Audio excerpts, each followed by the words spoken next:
Hi friends, welcome to Revathi Srinivasan's view. இன்றைக்கி நம்ம பார்க்க போகிறது ரொம்ப டேஸ்டியான ஸ்பெஷல் ரவா கேசரி ரெசிபி பார்க்கலாம். ரவா கேசரி செய்ய தேவையான பொருட்கள் என்னன்றது நான் இப்போ சொல்கிறேன். ரவை 1 கப், சுகர் 1 கப், முந்திரி தேவையான அளவு, நெய் தேவையான அளவு, கேசரி கலர் பவுடரை தண்ணியில் கலக்கி வச்சுக்கணும்.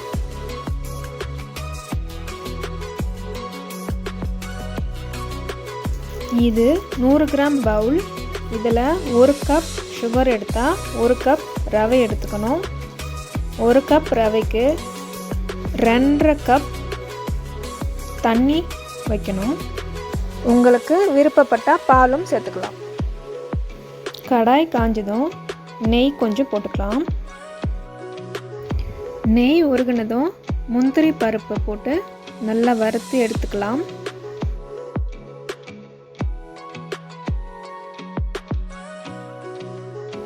லோ ஃப்ளேம்லேயே வச்சு முந்திரி பருப்பு நல்லா பொன்னிறமாகும் வரை வறுத்துக்கணும்.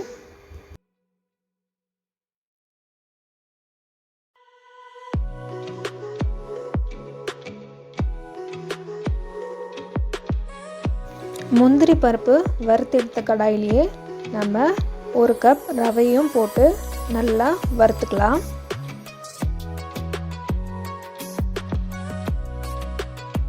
ரவை நல்லா கைவிடாமல் வறுத்து எடுத்துக்கணும். இப்போது நம்ம ரவை நல்லா வறுபட்டுருச்சு. 2.5 கப் தண்ணியை நல்லா கொதிக்க வச்சுட்டு ரவையில் ஊற்றிக்கணும். இப்போது நல்லா கிளறி விடணும். இதுக்கு நம்ம பயப்பட வேணாம், இப்போ கட்டி தட்டாது. ஏன்னா நம்ம ஏற்கனவே ரவையும் வறுத்துட்டோம். நம்ம சுடு தண்ணி ஊற்றிருக்கிறதுனால கட்டிப்படாது. நம்ம ஈஸியாக செய்யலாம்.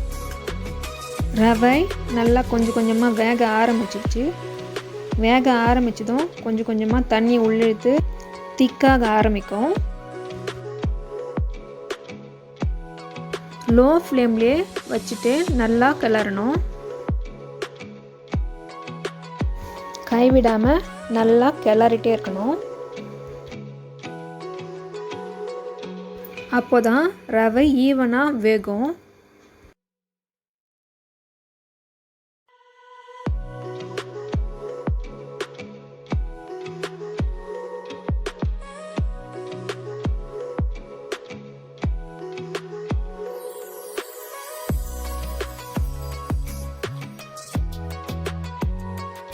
நான் இந்த கேசரி செய்ய பெருசாக இருக்க நாகா ரவையை தான் யூஸ் பண்ணியிருக்கேன். உங்களுக்கு எந்த ரவை யூஸ் பண்ணுறதுக்கு பிடிக்குதோ அந்த ரவையை நீங்கள் யூஸ் பண்ணலாம்.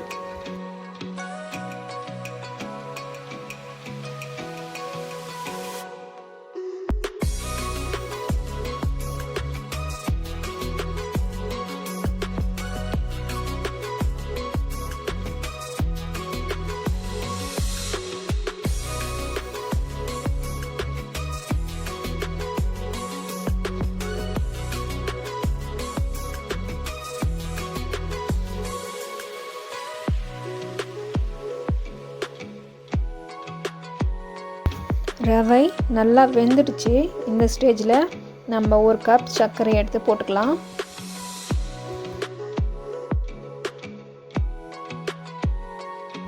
உங்களுக்கு கலர் சேர்க்கணும்னு விருப்பப்பட்டால் சேர்த்துக்கலாம், இல்லைன்னா வேண்டாம். டேஸ்ட்டுக்காக 1 சிட்டிகை உப்பு போட்டுக்கலாம். நம்ம இப்போது கேசரி கலர் பவுடரையும் ஆட் பண்ணிக்கலாம். உங்களுக்கு ஏலக்காய் ஸ்மெல் பிடிக்கும் அப்படின்னா இந்த ஸ்டேஜில் ஏலக்காய் தூளும் போட்டுக்கலாம். என்னோடய ஹஸ்பண்ட்க்கு ஏலக்காய் ஸ்மெல் சுத்தமாக பிடிக்காது. அதனால் நான் ஏலக்காய் இப்போ சேர்க்கலை. உங்களுக்கு பிடிச்சிருந்தா சேர்த்துக்கோங்க. நெய்யோட வாசனையே அருமையாக இருக்கும். அதுவே போதும். கைவிடாமல் நல்லா கிளறிக்கலாம்.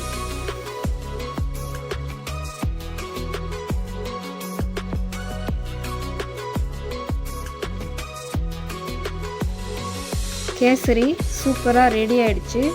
மீதி இருக்கிற நெய்யும் இதோட சேர்த்துக்கலாம்.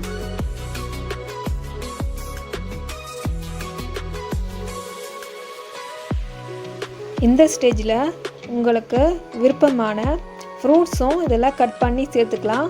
அது ஃப்ரூட் கேசரி நல்லாயிருக்கும்.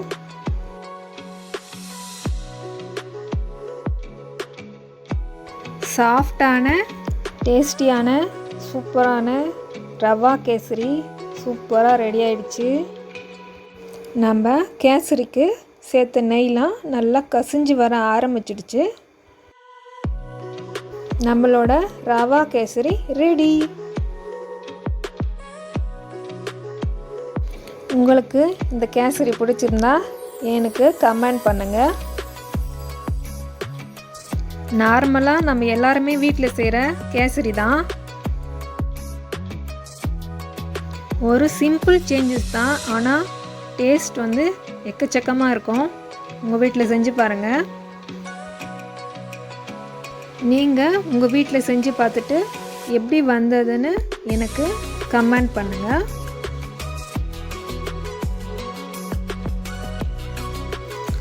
ஈஸியான டேஸ்டான ரவா கேசரி சிம்பிளாக நம்ம எப்படி செய்யறதுன்னு பார்த்தோம். நீங்களும் செஞ்சு பாருங்கள்.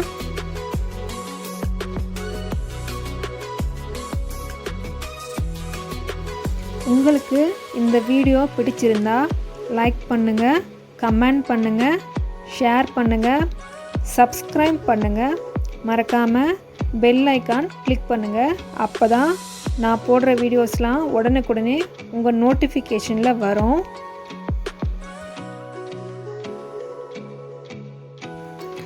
நெக்ஸ்ட் வீடியோவில் பார்க்கலாம்.